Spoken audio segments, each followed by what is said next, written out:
Ya sabemos que en las 3 primeras fases, el universo cinematográfico de Marvel cosechó un éxito arrasador, que nunca se había visto con ninguna franquicia.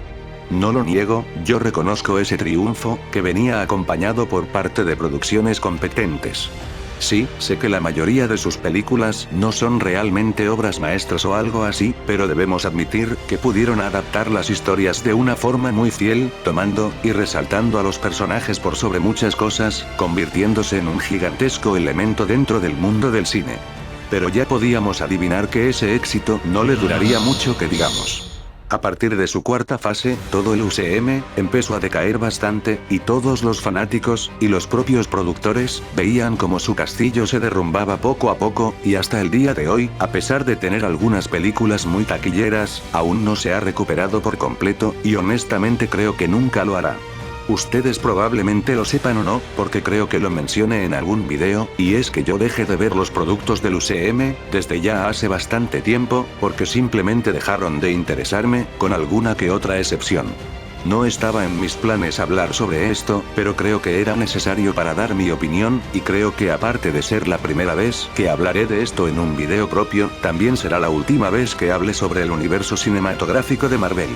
Y en este caso, voy a relatar todo el daño, o las cosas malas en sí, que el UCM, o Disney actualmente, como quieran, le han hecho a los cómics de Marvel.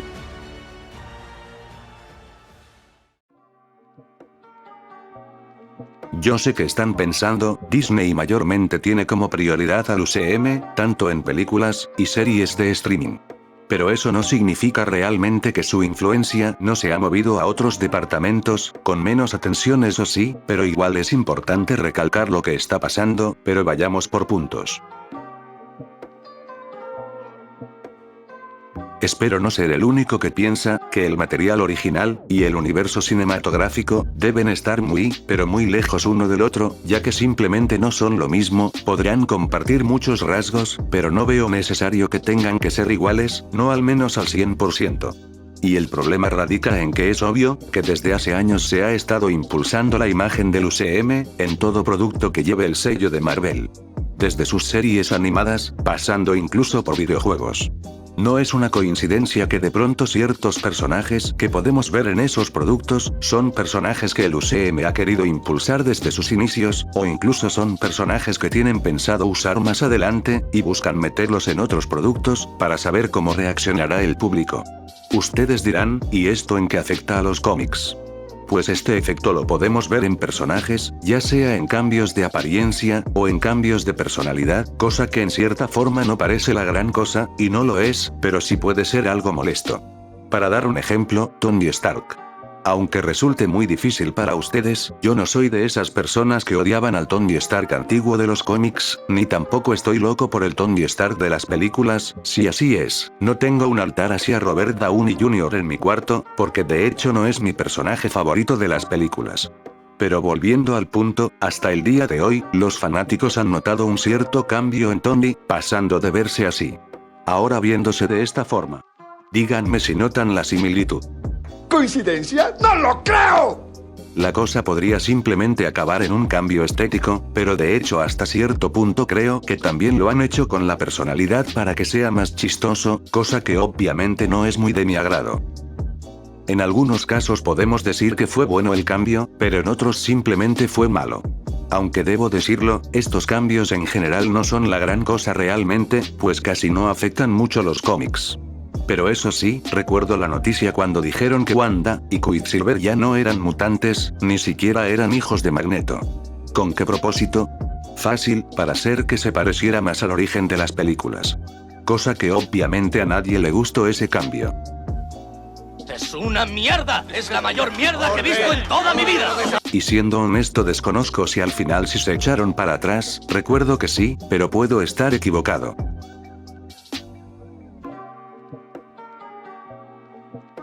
Puedo afirmar con mis dos gigantescas bolas, que Marvel realmente no era para niños, en varias ocasiones podíamos ver momentos muy turbios, o muy violentos, distribuidos en algunas series, de varios personajes.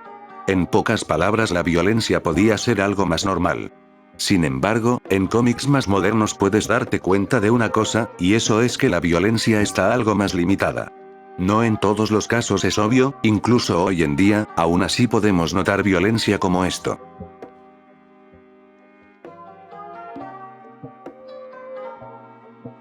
Pero aún así, es un poco extraño que en ciertas circunstancias, la viñeta no refleja la violencia que debería de tener. En Civil War 2, Carol Danvers ataca a Iron Man, causando una explosión que desintegra su traje, solo para que al final, Stark solo tenga algunos rasguños en su mano, y eso que el ataque casi lo mata. No sé, pero realmente pudieron mostrar a Tony con más daño que eso. O en algunos casos como el que ven en pantalla, Malekith está siendo descuartizado, y sí, es algo muy violento, pero el problema es que la viñeta tiene poca sangre, y encima de color púrpura, como una forma de censurarla. En otra ocasión, Spider-Man recibe un ataque cortante en la cara, ¿y qué es lo que vemos? Nada de sangre. El caso más obvio es este. Recordemos el icónico momento, donde Sentry parte por la mitad a Ares. Muy gore, ¿no? Bueno, en King in Black, pasó algo similar, esta vez siendo Null, el dios de los simbiontes, quien partiría en dos a Sentry, y bueno. Se ve algo raro, ¿no creen? Tampoco estoy pidiendo una clasificación para mayores, pero vamos, hagan que el dibujo refleje lo que está pasando.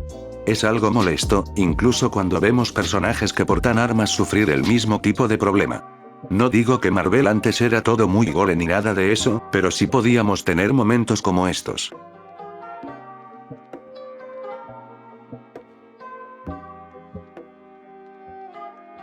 Pienso que la violencia en Marvel debe estar en un tope muy alto cuando hablamos de personajes como Wolverine, el Punisher, o Moon Knight.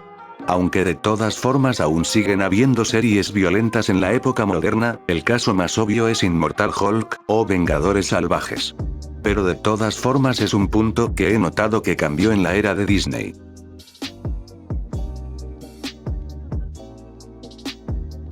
¿Por qué lo pongo entre signos de interrogación? Porque ni siquiera yo estoy muy seguro de este punto.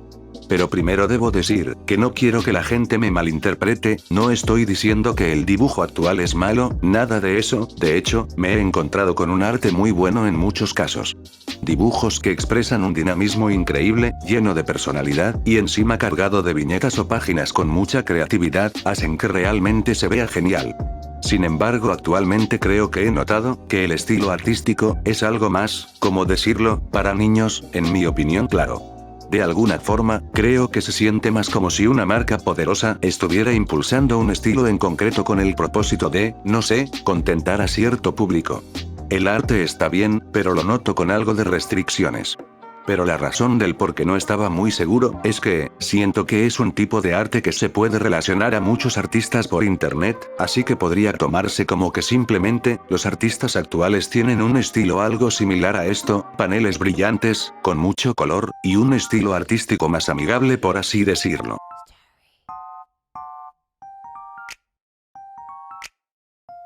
Cuando hablamos de cómics, el estilo artístico que se nos viene a la cabeza en la mayoría de casos suele ser este. Un estilo más realista, con un diseño de personajes, que apuntan más a personas anatómicamente más reales. Un estilo que casi ya no veo mucho en Marvel.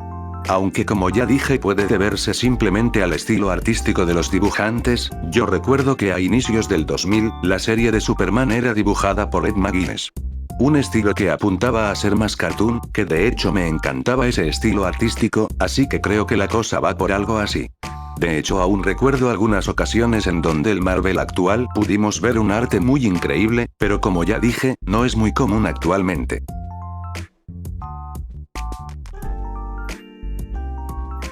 Dejé este punto para el final, porque sé que es difícil y cansado de tocar. O sea sí, el UCM últimamente está plagado de agenda, en algunos casos se nota más que otros. Triggers are anger and fear. Those are like the baseline of any woman just existing. Now, I'm really mad. Pero como yo siempre digo, meter política en tus obras no es malo, aunque sea del bando del cual no estás a favor, eso realmente no me importa, lo que realmente debería importar, es que también está escrito todo lo demás. La política debe ser parte de una trama, no la trama completa. ¿De qué sirve entregar un mensaje en una obra, si ni la trama ni los personajes me importan una mierda? ¿Que quieren cambiar a un personaje de etnia, o de sexo, o de orientación sexual? Eso no parece nada malo, pero ponte a pensar por qué razón lo harían. para contar una nueva perspectiva diferente usando a un personaje más famoso, de tal forma que el espectador pueda reflexionar? La respuesta es no, es solo para meter inclusión barata sin sentido. Después de todo, si querían un personaje de color o sexualidad diferente, pueden usar a los que fueron concebidos de esa forma. ¿Por qué razón cambiar a los que ya existen si no quieres contar nada nuevo? En el caso de las viñetas, esta agenda no está tan extendida, es decir, no la vas a ver en cada cómic, pero de todas formas a veces sí puede sentirse un poco esos diálogos sacados directamente de los altos mandos de la compañía.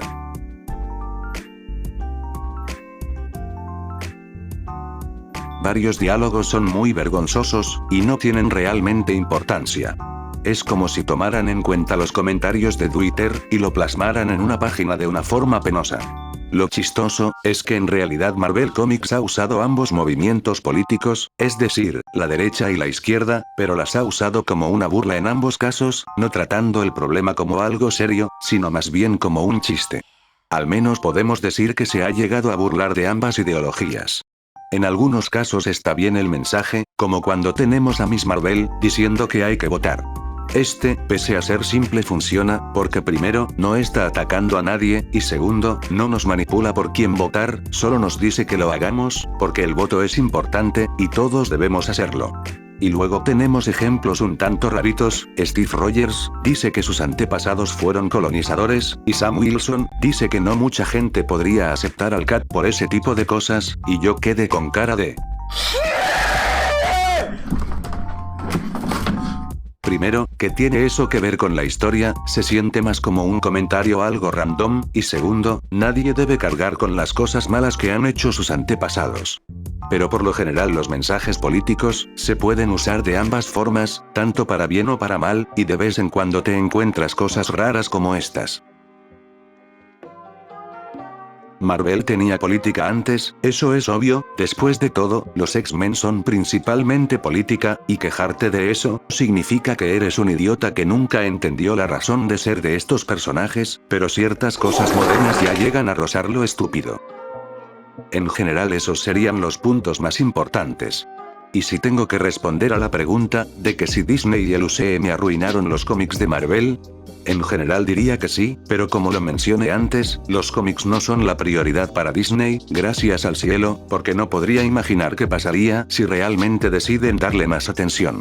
A pesar de todo lo malo, aún sigue habiendo buenas historias, buenos personajes, y en general trabajo de calidad, pero es verdad que algunos de esos problemitas llegan a molestar. Solo esperemos que realmente mejoren más a partir de ahora. Es todo, suscríbanse, comenten, o lo que sea, chao chao.